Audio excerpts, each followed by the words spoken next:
ایک صحابی ایسا بھی ہے جس نے کوئی نماز نہیں پڑھی، کوئی روزہ نہیں رکھا، حج نہیں کیا، کوئی زکوٰۃ نہیں دی، لیکن زمانے کے غوثوں سے افضل، ولیوں سے افضل ایک غزوے پہ حضور جا رہے تھے تو ایک چرواہا کالے رنگ کا اسود الرائی وہ بکریاں لے کے جا رہا تھا۔ حضور کا چہرہ دیکھا تو دل ہار گیا۔ حضور نے دعوت دین دی۔ اس نے کہا کہ میں ان بکریوں کا کیا کروں، یہ تو میرے مالک کی ہے۔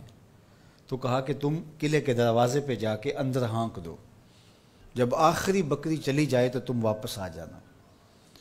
تو وہ واپس آیا۔ اتنی دیر تک جنگ کی بھٹی گرم ہو چکی تھی اور وہ آ کر کے شامل ہو جاتا ہے جنگ میں۔ جب لاشیں اٹھائی جانے لگی تو حضور علیہ السلام شہید صحابہ کو دیکھ رہے تھے، اور جب یہاں پہنچے تو فرمایا یہ وہ شخص ہے جس نے نہ کوئی نماز پڑھی، نہ روزہ رکھا، نہ زکوٰۃ دی، نہ حج کیا۔ ادھر سے آیا، در جنت کشادہ تھا، سیدھا جنت میں چلا گیا۔ اس پروانے کا حال ہے اس محفل میں اہل نظر، اس پروانے کا حال ہے اس محفل میں اے اہل نظر۔ شب بھر میں پیدا بھی ہوا، جوان بھی ہوا، عاشق بھی ہوا، مر بھی گیا۔ آنے واحد میں در جنت کھلا تھا، پہنچ گیا۔ کوئی نماز نہیں پڑھی، کوئی حج نہیں کیا، کوئی زکوٰۃ نہیں دی، صرف حضور کو دیکھا ایمان کی نظر سے۔ قیامت تک آنے والے اولیاء، اغیاث، اوتاد، متقی، پرہیزگار، صدقہ و خیرات کرنے والے اسود رائی کہ قدموں کی خاک تک بھی نہیں پہنچ سکتے۔ اقبال خراج پیش کرتے ہوئے بولتا ہے، اسود از توحید احمر می شود، خیش فاروق و ابو ذر می شود۔ یہ اسود رائی کے بارے اقبال نے کہا تھا۔ ایک نماز بھی نہیں پڑھی۔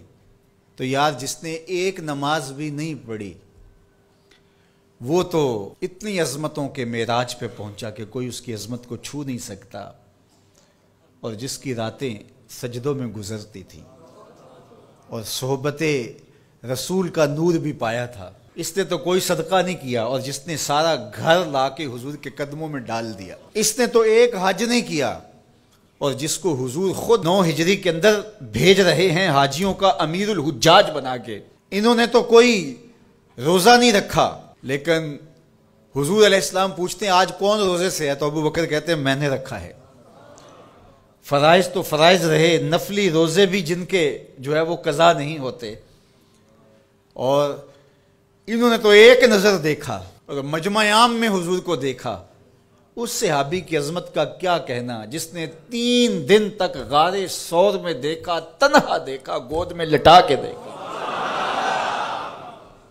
کسی اور کو ساتھ شریک نہیں کیا۔ سانپ نے کہا میں نے آنا کیا، تو بھی نہیں آ سکتا۔ اللہ اکبر، مچل رہی ہیں شوخیاں دیدائے نیم باز میں، جاگ رہے ہیں پاسباں یار ہے خواب ناز میں۔ حضرت سیدنا صدیق اکبر نے جس طرح حضور کو دیکھا اور جس یکسوئی کے ساتھ دیکھا اور جس تنہائی میں دیکھا، تو میرے رب نے بھی ان کو حضور کا صحابی قرار دیا۔ اذ یقول لصاحبہ، تو حضرت سیدنا صدیق اکبر کی صحابیت نص قطعی سے ثابت ہے، اور قرآن کی نص سے ثابت شدہ صحابیت کا اگر کوئی انکار کرے تو وہ مسلمان نہیں ہو سکتا۔ قرآن نے ان کو صحابی کہا ہے، اذ یقول لصاحبہ، قرآن کی قطعی نص سے حضرت ابو بکر صدیق صحابی ہیں۔ اور عظمتوں کا معراج کہ حضور نے فرمایا جس نے بھی میرے اوپر کوئی احسان کیا میں نے اس کا بدلہ دنیا پہ چکا دیا۔ ابو بکر ایسے ہیں جن کے احسانات کا بدلہ کل قیامت کے دن رب ہی چکائے گا، رب ہی ان کو بدلہ دے گا۔